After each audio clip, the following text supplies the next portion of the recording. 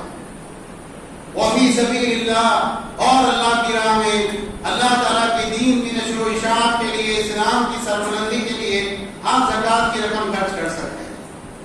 وابن السبیل، اور مسافر کو زکوٰۃ کی رقم دی جا سکتی ہے، اگرچہ وہ اپنے وطن میں مالدار ہو، آ گیا ضرورت مند، ٹکٹ گم ہو گیا، کوئی حادثہ ہو گیا، آپ زکوٰۃ کی رقم میں سے اس کو مدد کر سکتے ہیں۔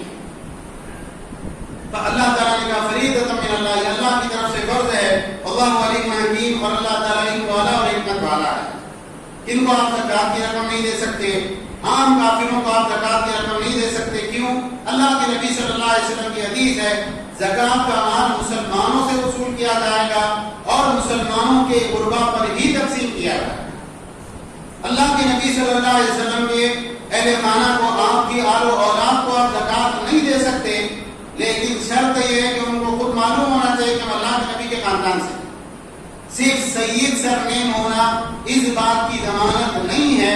اس اعتبار سے اگر ایک آدمی کہہ رہا میں اللہ کے نبی کے خاندان سے ہوں، آپ اس کو زکوٰۃ نہیں دے سکتے، لیکن اگر صرف سید سرنیم ہے آپ اس کو زکوٰۃ دے سکتے۔ اسی طرح سے مالدار یا وہ آدمی جس کے پاس اپنی ضرورت کو پورا کرنے کا کوئی ذریعہ ہے، اس کو آپ زکوٰۃ نہیں دے سکتے۔ اسی طرح سے آپ دیکھیں اصول اور فروع، جہاں سے آپ آئے ہیں اور جو آپ سے آئے ہیں، ان کو آپ زکوٰۃ نہیں دے سکتے۔ ماں باپ، نانا نانی، دادا دادی، اوپر تک چلے جائیے آپ، پر دادا، یا نیچے تک آپ آ جائیے، بیٹا بیٹی، پوتا پوتی، نواسا نواسی، ان کو آپ زکوٰۃ نہیں دے سکتے۔ سائڈ میں جو رشتہ دار ہیں ان کو زکوٰۃ دی جا سکتی ہے، جن کا خرچ آپ کے ذمہ ہے اس کو آپ زکوٰۃ نہیں دے سکتے۔ شوہر بیوی کو زکوٰۃ نہیں دے سکتا، لیکن بیوی اگر شوہر ضرورت مند ہے اس کو زکوٰۃ دے سکتی ہے، بلکہ اس کو دوسروں کو دینے کی بجائے اپنے شوہر ہی کو دینا چاہیے۔ اللہ کے نبی صلی اللہ علیہ وسلم کے زمانے میں ایسا واقعہ ہوتا تھا کہ بیوی بہت مالدار، شوہر اتنا فقیر اور محتاج کہ وہ زکوٰۃ کا مستحق ہے، کیونکہ بیوی اور شوہر کی ملکیت الگ الگ ہوتی ہے۔